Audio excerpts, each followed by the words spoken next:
Welcome to my channel. Today is Sunday. So kapag Sunday, it's time for our Lord Jesus Christ. So for today's episode, I'm gonna take you to my life as part of the Lector Commentator Ministry here in our church at Our Lady of Annunciation Parish here in Mindanao Avenue. Let's go!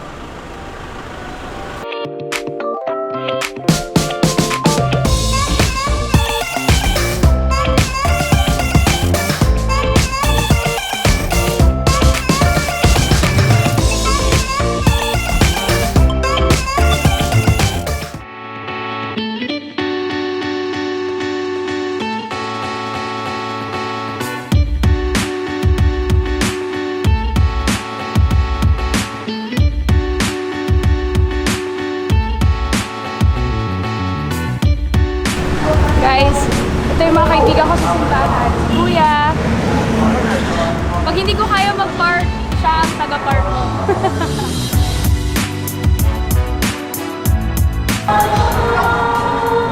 So, there you have it.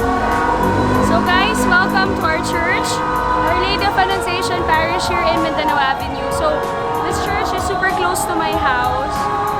So, there.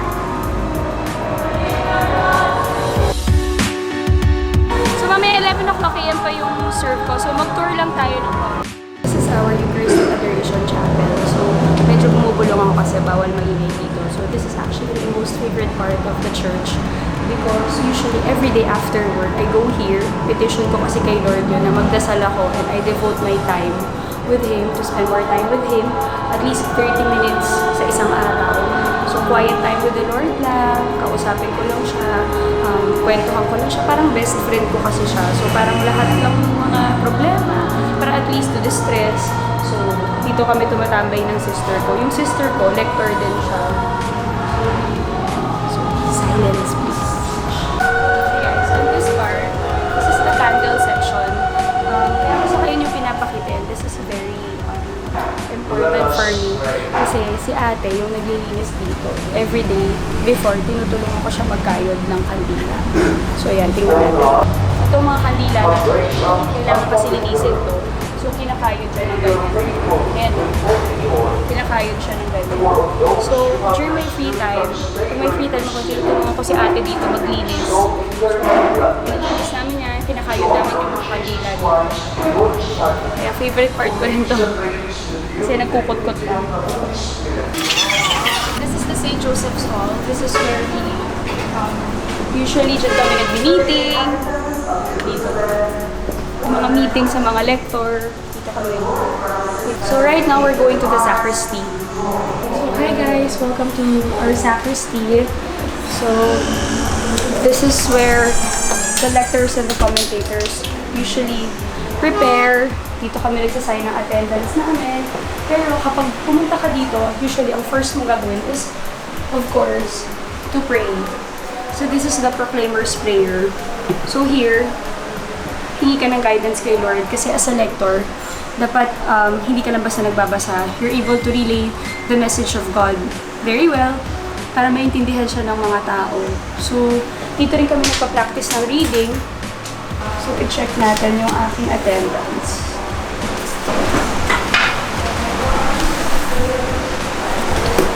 Nandito. Alam niyo, I think nandito ako sa magazine.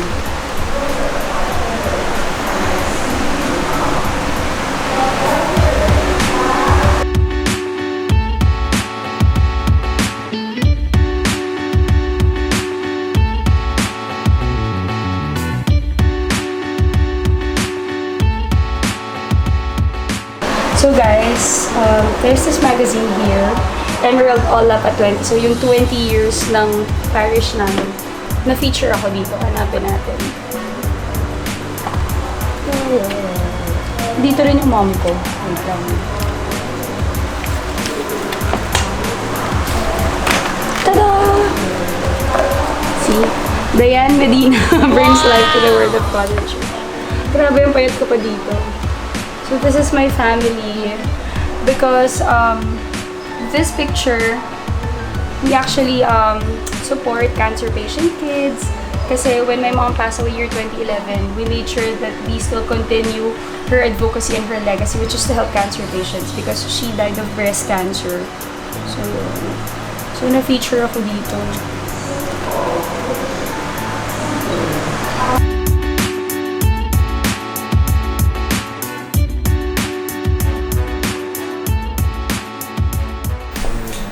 So guys, to get to know more about the Lector Commentator Ministry, puntahan natin si Father Ed Molina. Yan. Isa sa mga paborito kong pare. Hi, Father! Hello, good morning. Father, istorboy ka namin. Good morning. Meron lang tayong konting para meron lang tayong knowledge more about Lector Commentator Ministry. God Father, bless you. sige po. Nakatayo na lang ba, Father? Pupunta lang tayo, syempre, para relax. Thank you. Yan, guys, this is Father Ed Molina. Isa sa mga pare dito sa parish namin and isa sa mga paborito ko, napakabait. Father Ed! Salamat po, salamat. Father Ed, kasi marami nagtatanong, ano ba talaga yung importance ng pagiging isang lector commentator? Yung pagiging lector and commentator ay isang serbisyo, isang ministry sa simbahan. Ministry meaning it's a form of service, no? So, ang pagle-lector at commentator ay yun yung ministry ng pagpapahayag ng salita ng Diyos. Kapag mayroong pagdiriwang, pagtitipon, misa, o anumang mga liturgical services sa simbahan. Father, the reason why we're really doing this, because right now, yung Lector Commentator Ministry, we're actually looking for new members. We are recruiting. Ipaalam natin sa kanila, Father, kasi maraming akala nila basta pag-lector ka commentator, you're just gonna read. Magbabasa ka lang ng Word of God in front of so many people. Ano ba talaga yung objective? And ano ba talaga yung deeper meaning ng pagiging isang lector at commentator na hindi alam talaga ng lahat? Okay. Most of the time, pag kunyari, may kakilala kang lector commentator o naimbitahan kang mag-lector commentator, ang unang naisip natin, ako magbabasa ako sa harap ng maraming tao. Yes! And therefore, people are afraid, nahihiya. All eyes on them. Oo, hindi sanay, no? Nakakalimutan yung salamin, biglang lumalabo ang mata, no? But in reality, yung pagpapahayag ng salita ng Diyos ay karapatan ng bawat binyagan. Because we are baptized, we have the responsibility and the duty and the privilege to proclaim the Word of God.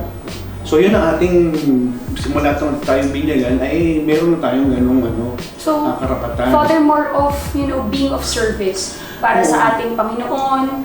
At pinakamaganda dyan is, hindi ka lang basta reader. Dapat you're able to relay the message of God really well to the people. Hindi lang basta nagbasa ka, instrumento ka ni Lord. Ganon yun, kasi di ba, marami namang ministry sa simbahan. Merong lector, merong sacristan, merong lay ministers of the Eucharist. Yung pagle-lector commentator ay, sabi mo nga, serbisyo. Pag serbisyo, hindi ikaw yung sikat o bida. Yes, that's ikaw right. ay instrumento lang, ikaw ay ginagamit lang, o binibigay mo yung talento mo ng pagbabasa, kung malinaw ka magbasa. Pinahihiram mo yun upang magamit yun ng Diyos. No?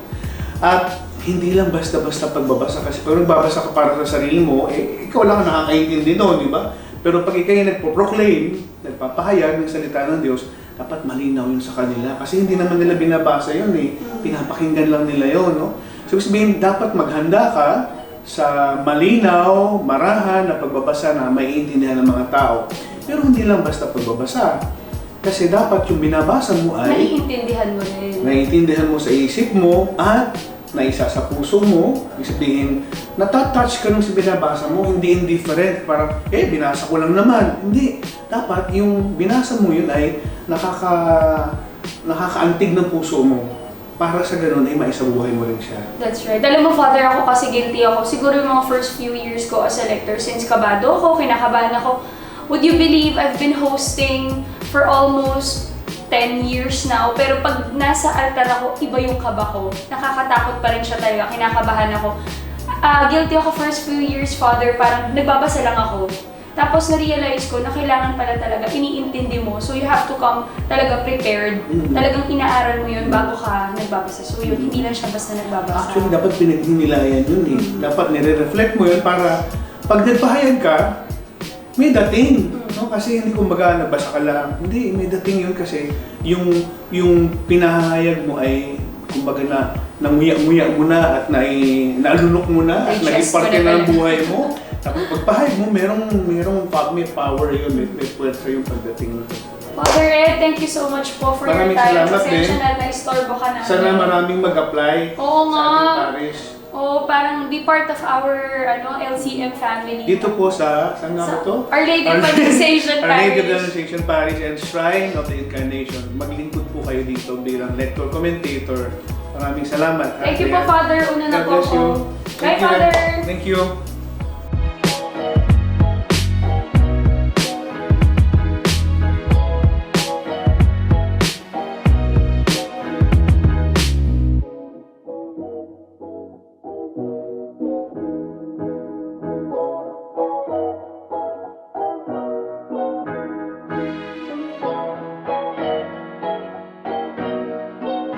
So, see, this is Ate Franz. Kasama ko siya sa Lector Commentator Ministry. So, we're here right now sa booth mo ng LCM.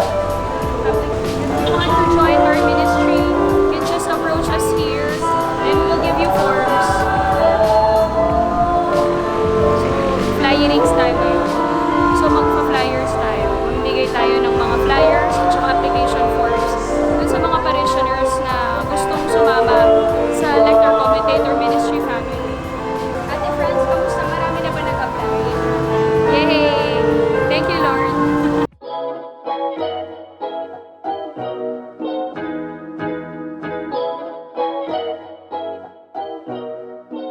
So guys, tapos na yung masa. Mag-start na tayo mag-recruit and magbigay ng mga flyers and forms.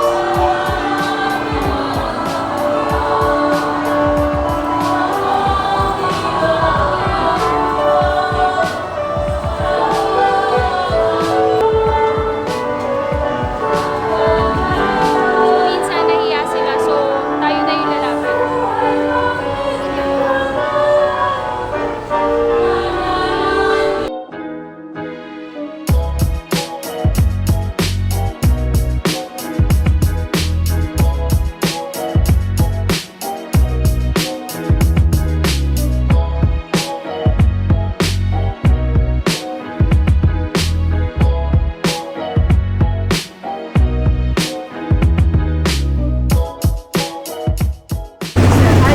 This is Tita Maura.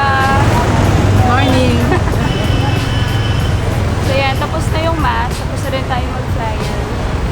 Yun lang. Ang next ko usually ginagawa routine ko, mag-adoration chapel. O nga pala guys, please also support our project here in Ottawa. LO4 for Mary. So, ito siya. Kasi yung parking namin dito sa Mindanao Avenue, ang problema, wala kaming enough space. So, napapagalitan kami. So, gagawa sila ng 3 floors ba, ate? 3 floors ng parking. So, yan, parang may monthly kang dinodonate para sa parking. So, if you guys want to help, 12 LO4 Mary. Kunti lang. The Ola Parish Grounds Improvement. Construction. Uy, bigay naman kayo ng experiences, di ba? Since we are actually inviting more people to become members of Lector Commentator Ministry. Can you share with them your experiences as an LCM member? Ronette, ikaw una. Go. Happy! Kamusta? Okay lang, kahit kahit minsan hindi pasok sa schedule. Talagang you make way. Oo, kailangan may oras ka talaga. Since For the Lord. ilang oras lang naman, di ba? So, Happy naman ikaw. kami dito. Ako, fulfilled. Aww. Ilang years na ba ako? Matagal na ako, pero kahit senior na ako, kinakaya pa din. Dahil kay Lord, for the Lord. That's right. Tita Alice. Good morning, fulfilled din at saka kumpletong-kumpleto ang araw ko pag ako po'y nakapag-serve Totoo yan. sa Panginoon. Happy! So, if you guys are interested, please join us. Yes, Lector Commentator join Ministry. Yes! Babait kami dito. Promise!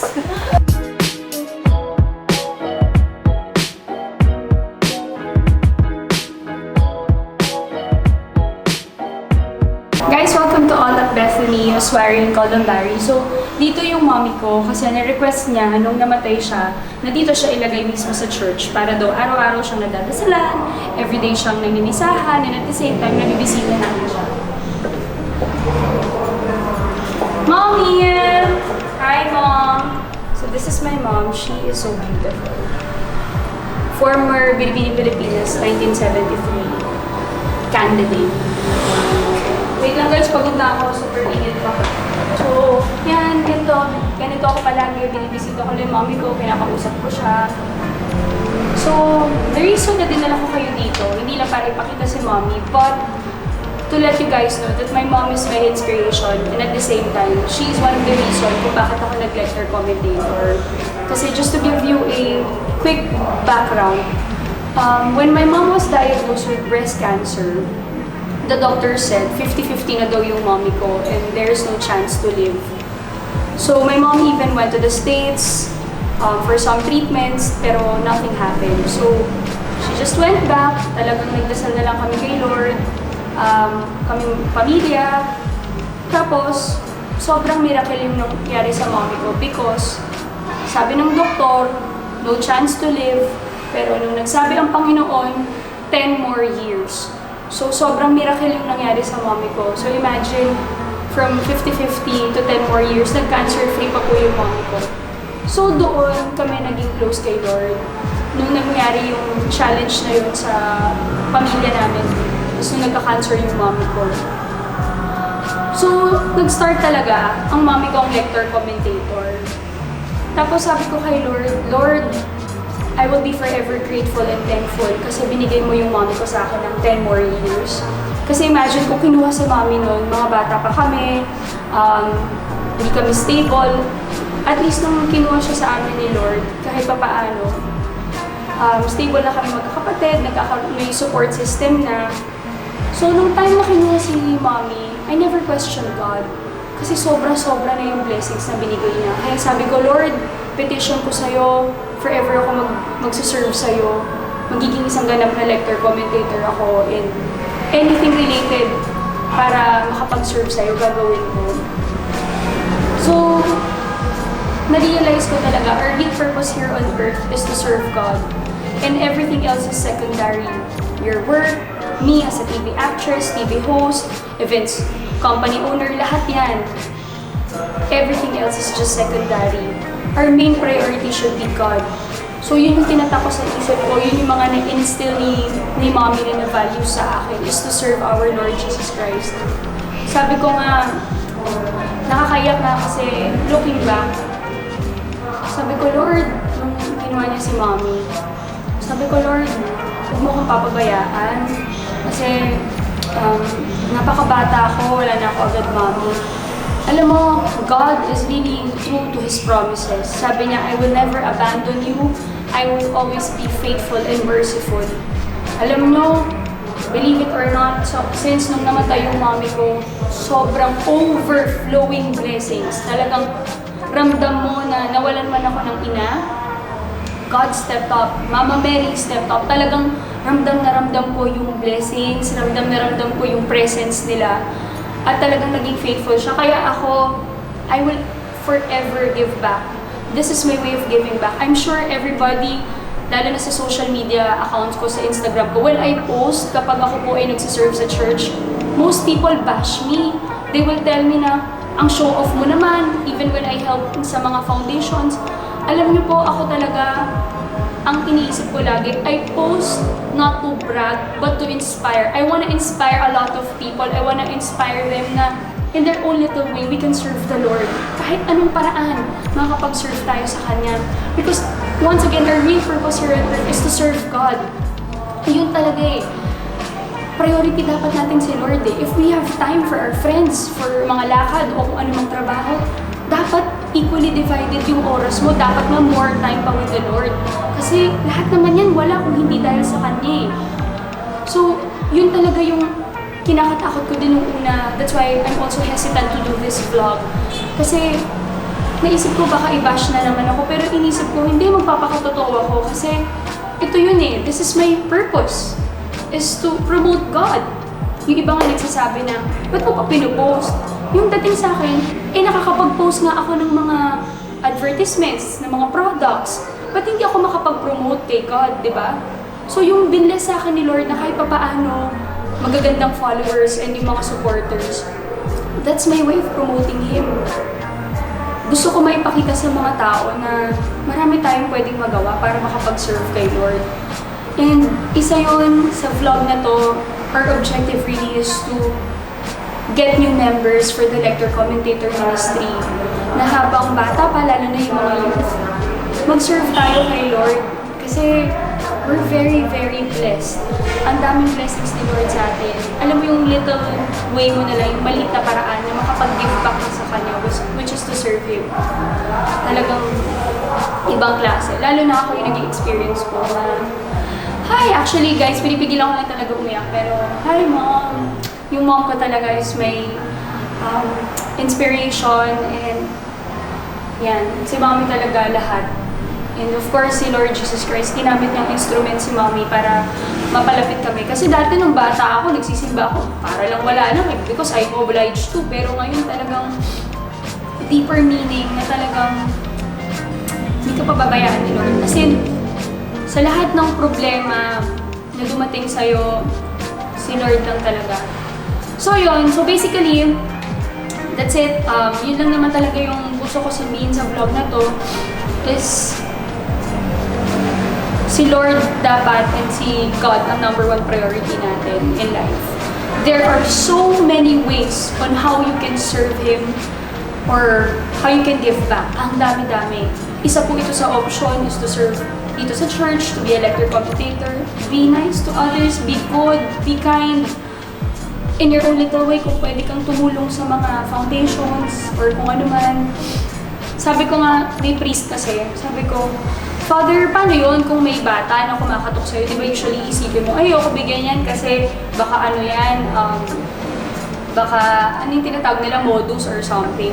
Pero sabi pala, yung act mo, yung intention mo na magbigay, yun pa lang, si Lord na bahala dun sa tao na yun. So ikaw, kahit pa paano gumawa ka ng mabuti. So always remember that is to be nice. At saka tandaan mo na si Lord, whatever happens, hindi ka niya pababayaan. At saka lagi siyang nandyan for you. And He will always be faithful and forever merciful. Kaya yun yung lagi kong sinasabi. And I'm very, very lucky to have Rojun also as my fiancé kasi he's very religious. Talagang nagkakasundo kami sa mga ganitong bagay. So yun, I hope you guys enjoyed my vlog and always remember that God loves you and have a blessed Sunday everybody.